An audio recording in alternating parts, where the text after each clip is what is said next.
kuracie prsia, ktoré budeme zapekať vlastne s takou horčicovo-parmezánovou krustou a k tomu si pripravíme taký letný zemiakový šalát na taký zdravší spôsob s horčicou. Výborne. Dobre, Zuzi, tak sa pustí do toho, lebo to je kompletné jedlo. Tak, taká ukážka, ja už som si ich trošku predklepala, takže ja som si ich aj prerezala na také tenšie, jemnejšie a naklepala. Teraz si mäsko posolím. Sú tieto kuracie mäsko, chceme ľahšie, zdravšie. Môžeme takto pripraviť aj iný druh mäsa, napríklad panenka je výborná. Takže, alebo nejaké morčacie, môžu to byť aj stehná. Teraz ich potrieme horčicou. Je to klasická, alebo nejaká iná horčica? Ja používam veľmi rada dižonskú horčicu, ktorá je jemnejšia a ja sa riadím jedným pravidlom, že keď robím niečo, čo je povedzme trošku výraznejšie chuťovo, ťažšie, vieme dobre, že sa hodí aj povedzme k tomu červenému mäsu, k nejakým, ja neviem, kare a mäsko s kosťou a tak ďalej. Prípadne vieme dobre, že tá klobasa je veľmi dobrá s tou klasickou plnotučnou horčicou, pretože aj tá horčica je vlastne trošku výraznejšia. A zase táto horčica, ja jej hovorím, že je jemnejšia a preto ju používam k tomu jemnejšiemu, ako je hydina, ako je ryba. A na varenie je možno aj ideálnejšia ako tá klasická horčica. Áno, že neprebije tú chuť tej suroviny a skôr ju tak jemne doplní a je aj trošku krémovejšia. Ja len na to preloženie si dám rukavice, aby som to mäso nechytala do rúk a nerobila potom ďalšie veci s tými istými rukami. Takže... A ešte mám aj krémskú, taká, tá patrí, myslím si, že to je taká, uzatvára tú trojku tých najzákladnejších horčíc, potom sú všelijaké ešte ochutené. Ja tu aj mám takú celozrnú horčicu, to je vlastne taká krémska horčica, ktorá má už aj tie celé zrná. Tak Zuzi, dala si tam pečiaci papier, na ktorom je olivový olej, predpokladám. A teraz takto naukladáš tie som ich len osolila, naklepala. Ja ich mám trošku viacej, ako je v recepte, takže možno ich tam ani nedám všetky. Že sa nás tu nakrmíš všetky. Áno, že sa mi tam ani nezmestia, tak ich potom dorobím, nevadí. Áno. Do ďalšej nádoby. A máme tu parmezán, oregano, prípadne to môže byť aj s ďalšími blinkami.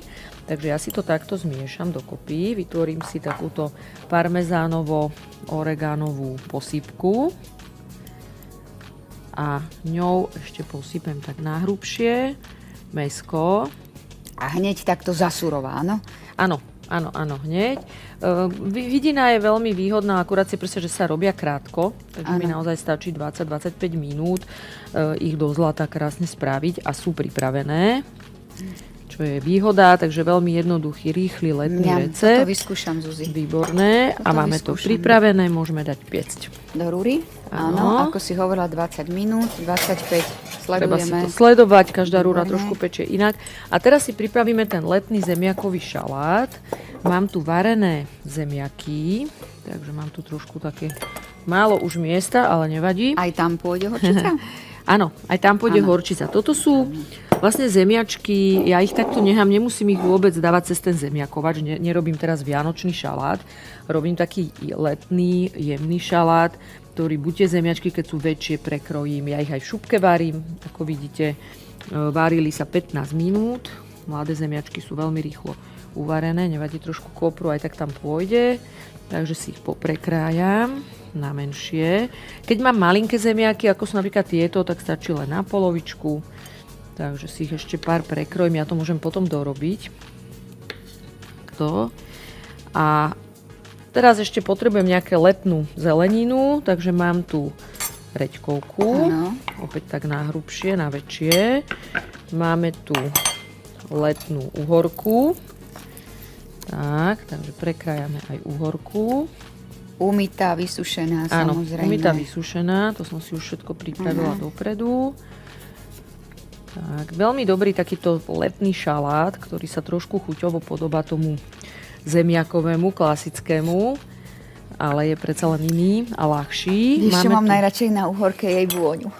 Áno, tá uhorka krásne voní. A toto je taká tá letná biela cibula, ktorá nemá takú tú, je jemná, vôbec nemá takú tú chuť, že nám zostane.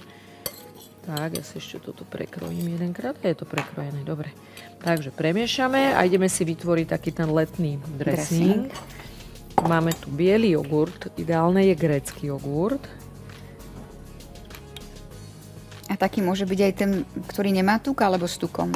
Lebo tie grécke majú 10 a potom sú také odtučené, že 0,1. Môže byť aj ten. Ja som teraz použila 10%, keďže to robím ako na šalát a chcem ju mať trošku takú chutnejšiu tú zálievku, takú plnohodnotnejšiu.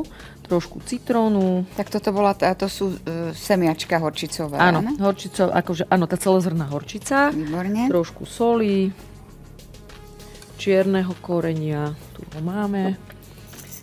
A veľmi dobrá je horčica aj na to, že nám vlastne počas toho leta vytvoríme veľmi nízkokalorickú zálievku, že nemusíme použiť toľko oleja, áno, aj na tú zeleninu alebo na takýto šalát, ale toho oleja vlastne použijem len trošku a mám ten šalát celý ochutený, pretože si vytvorím takúto výbornú tak vlastne ona v tej zálievku. racionálnej výžive, v racionálnej strave vlastne má takú tú výraznú dochucovaciu schopnosť a tým, že sa jej nedáva veľa, tak má potom to jedlo aj menej kalórií. Áno. A nahradím tým napríklad aj takú majonézu, ktorá má 5-násobok kalórií ako tá horčica. A keď to skombinujem s jogurtom, tak si vytvorím vlastne úplne iný výživový profil, aj čo sa týka samotnej výživy. Horčica obsahuje aj antioxidanty a bioaktívne látky, ktoré majú netreba aj takú... sa jej vyhýbať, tak, ani keď teda tak. robíme dietu, alebo teda sa snažíme veľmi zdravo stravovať. Počas leta mnohí si povedia, že schudnú. Sú zase takí, ktorí si povedia, v lete si doprajem. Je to tak. Takže takto si vytvoríme takýto ľahký vlastne šalát, ktorý potom skombinujeme s týmito kuracími prsiami, prípadne sa dá použiť s nejakou rybou alebo čímkoľvek iným. Zuzi, ale dala by som to do chladničky, áno? Ja to dám do chladničky, určite ešte si dorobím, lebo mám toho viacej. Kôpor sme tam nedali, no výborne. veď mne tu tiež vonia pod nosom ten kôpor, aby bola taká výraznejšia vlastne. Ešte, že ti vonia. Áno, si na to vlastne prišla, presne tak. Tak patrí k letu aj ten kôpor, však. Taký letný variant vlastne majonézového šalátu.